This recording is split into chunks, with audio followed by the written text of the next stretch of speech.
Hello everyone, welcome back to GGN. This is part 5 for today. There might be 6 parts, so just check them out. My website's ggnonline.com. On YouTube, my channels are ddarko2012 and ddarko2013. The links will be posted now that I'm seeing it, probably tomorrow, so just check back tomorrow for the links. Alright, Rochester, New York police officers assault disabled man in motorized vehicle chair. So just when I think the Rochester, New York Police Department can't sink any lower, they managed to outdo themselves. A video recently posted on YouTube shows a very disturbing incident as 2 New York police officers are seen assaulting Benny Ward, disabled man in a motorized wheelchair who was waiting for the bus near the intersection of Jefferson Avenue and Bartlett. Although the video is shot in an upright position, limiting the shot to about a third, and it's not its best quality, it's clear that Ward did nothing to warrant this use of force. At one point, the video of an RPD officers grab Ward, lifting him off of his wheelchair and throwing him onto the sidewalk. So the woman recording the video can be heard saying, "Stop, why are you kicking him?" Ward was taken to the hospital and given an appearance ticket for disorderly conduct and resisting arrest. So it says here, Jefferson Avenue residents say it's not uncommon for Rochester police officers to assault innocent people. Government accessing data on individuals stored by corporations says our government collects a lot of information about us, including tax records, legal records, license records. It says it's all in database and are increasingly linked and correlated. So there's a lot of personal information the government cannot collect. Either they're prohibited by law from asking without probable cause or judicial order, or they simply have no cost-effective way to collect it. But the government has figured out a way to get around the laws and collect personal data that has been historically denied to them. Ask corporate America for it. So, including Google and Facebook. But it says that add data from your cell phone, who you talk to, or your location, your credit cards, what you buy from, whom, and dozens of other times you interact with a computer daily. We live in a surveillance state beyond the dreams of Orwell. So it's all corporate data, compiled and correlated, bought and sold, and increasingly the government is doing the buying. Okay, so I want to do this article first. Enron CEO Skilling strikes deal to get out of prison in 2017. So he'd be out of prison as early as 2017, more than 10 years early, under a proposed sentencing agreement submitted Wednesday to a federal judge in Houston. He would give up all his remaining rights to appeal. His 2006 convictions on 19 criminal counts would stand. He would also would give up any claims to the $40 million he was ordered to forfeit. So, Lauryn Hill ordered by judge in Newark, New Jersey to undergo counseling because of her conspiracy theories. It's from IB Times. Reclusive soul superstar Lauryn Hill has been jailed over an enormous unpaid tax bill. The 37-year-old was sentenced to 3 months in jail, followed by 3 months home confinement for failing to pay $500,000 to the taxman in the United States. So, Hill claimed the sum was outstanding because she had withdrawn from society after alleged threats against her family. She was in prison after failing to pay the amount within the stipulated 2-week time frame. She was ordered by the judge in Newark to undergo counseling because of her conspiracy theories, including that artists are being oppressed by a plot involving the military and the media. She pleaded guilty of tax evasion last year. Department of Justice says we don't need warrants for our email, Facebook chats. An FBI investigation manual updated last year obtained by the ACLU says it's possible to warrantlessly obtain Americans' email without running afoul of the Fourth Amendment. So they believe that they don't need a search warrant to review Americans' emails, Facebook chats, Twitter, direct messages, and other private files. All digital communications in the U.S. are being captured by government surveillance systems. It says you may be reading this article in the privacy of your own home, but somewhere in a National Security Agency control center, your every move is being tracked.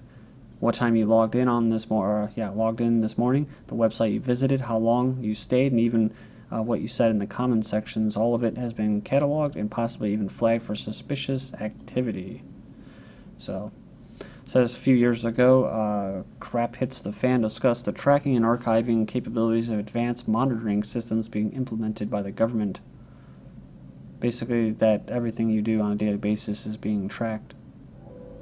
Since then, the government has further expanded their capabilities. In fact, their ability to monitor Americans has increased to such an extent that they've built a data center so massive that it can store over a yottabyte of information. That's 1 trillion terabytes, or about 100 trillion high-definition DVDs worth of information. The NSA's new data center is just a game changer, but that prompted one whistleblower to come forward, saying domestically they're pulling together all data about virtually every U.S. citizen in the country and assembling that information, building communities you have relationships within, and knowledge about you, what your activities are, and what you're doing. Says many Americans may not realize this, but nothing that you do on your cell phone or internet will ever be private again. Everyday collection systems at the NSA intercept and store about 1.7 billion emails, phone calls, and other types of communications. Then we have the Queen's Speech revised snoopers charter legislation. Says that they're trying to resurrect the controversial bill tracking individuals' email, internet, and mobile text use. The government appears to have left open a door to the resurrection of the controversial snoopers charter bill to track everyone's email, internet, and mobile text use. This is, of course, in the UK. Nordstrom using smartphones to track customer movements. So the company says it wants to serve you better, so it's tracking your movements through their stores. The local news affiliate, learned that the retailer is using software to track how much time you spend in specific departments within the store. Sorry about that. The technology is being used in 17 Nordstrom and Nordstrom Rack stores nationwide. So they collect, it says the sensors within the store collect information from customer smartphones as they attempt to connect to Wi-Fi service. So free Wi-Fi everywhere. It's so great, isn't it? The sensors can monitor which departments you visit and how much time you have there or spent there. It says, however, the sensors do not follow your phone from department to department, nor can they identify any personal information tied to the phone owner. So I guess that's good. This is literally measuring a signal. You are not connected to the signal. There's an application that taps phone and personal clues to your happiness. The researchers at Cambridge University have developed an application that tries to track happiness by combining smartphone data with users' perception of mood. Emotion Sense collects information about where users are, how noisy the environment is, and whom they are communicating with. So it creates the user's own report about their mood. So this goes in line with what I was talking about before about uploading to a website about what you ate, when you ate, how much of it you ate, how many calories you had, how many calories you burn. You know, it's all synced in with these little gadgets. I've seen other people use it, and then it's all linked up with their smartphone. Then, of course, you have the other thing with the sleep mode. Oh, how much should I sleep? How many times did I wake up? What is my sleeping efficiency ratio or percentage? And it's all uploaded online. The app is part of a project to see how mobile phones can be used to improve health and well-being. So yeah, this is all user input data. So this is all things that are done voluntarily. So you have to brainwash people and get them to basically say, well, we don't need privacy anymore. They don't really believe in privacy anymore. So then they believe, like, they listen to people like Obama that tell them that, oh, the government isn't being tyrannical, or you don't have to worry about your rights being trampled on or anything. India Central Monitoring System. The government last month in India quietly began rolling out a project that gives it access to everything that happens over India's telecom network, online activities, phone calls, text messages, and even social media conversations. It's called a Central Monitoring System. It will be a single window from where government arms, such as the National Investigation Agency or tax authorities, will be able to monitor every byte of communication.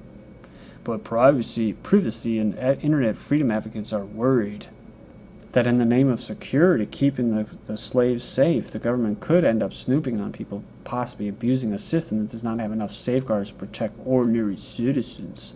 It just makes people laugh. Your body's a corporate test tube.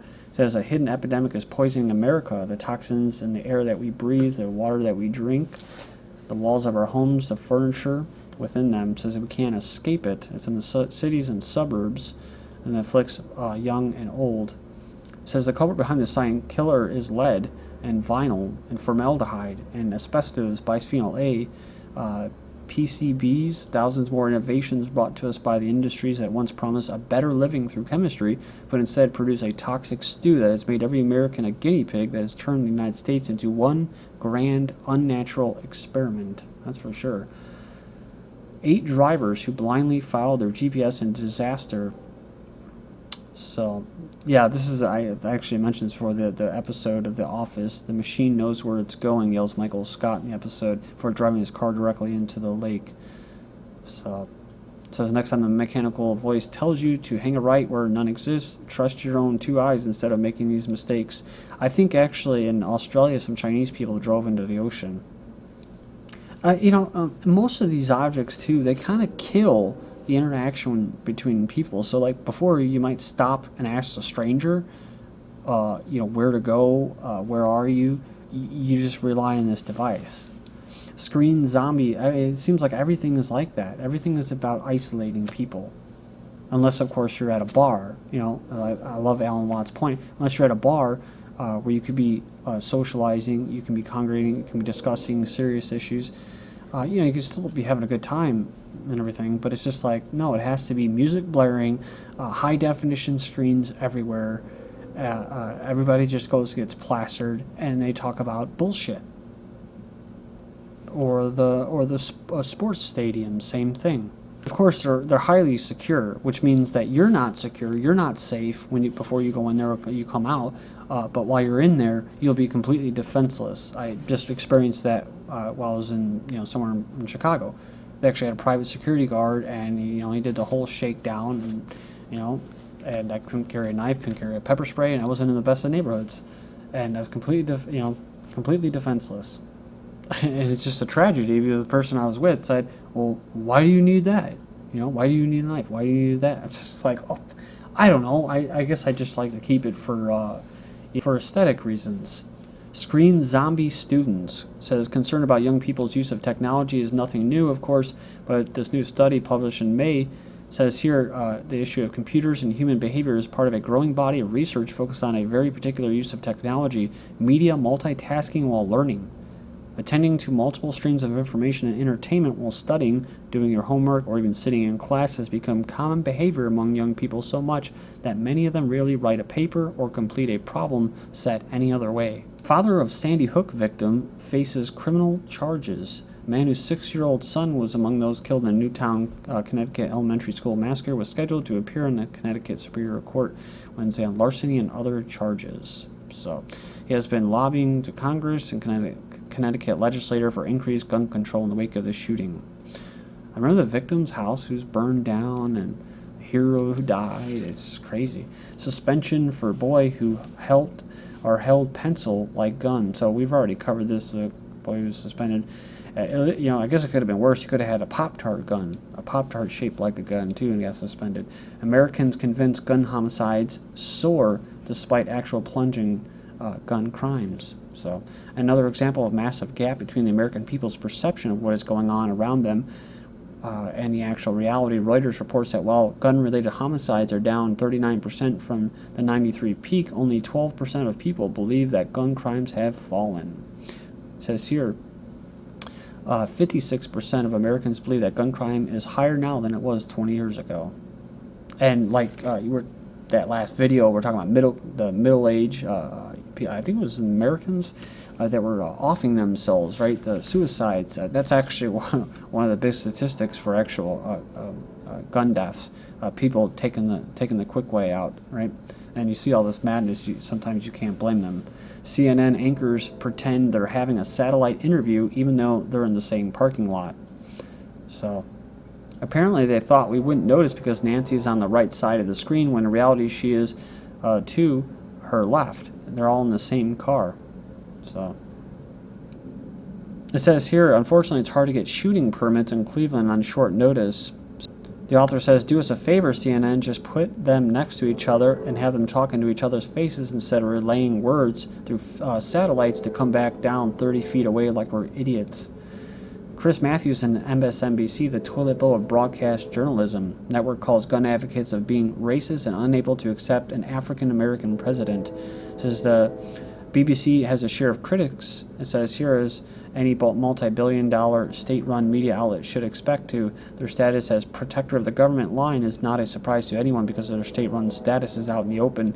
But of course, you got all these quote private companies that espouse all of this globalist and big centralized power.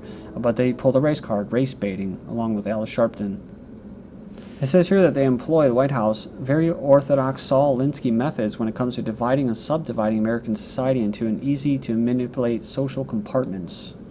A new dawn at ABC. Newsman becomes newswoman. The top ABC News editor walked into his Manhattan office on Friday with a little black dress and wants to be known as Dawn from now on. The 49-year-old father of 3 said he's splitting from his wife of 17 years to become a woman. They say he or she suffers from an unusual hormonal imbalance. Thank you.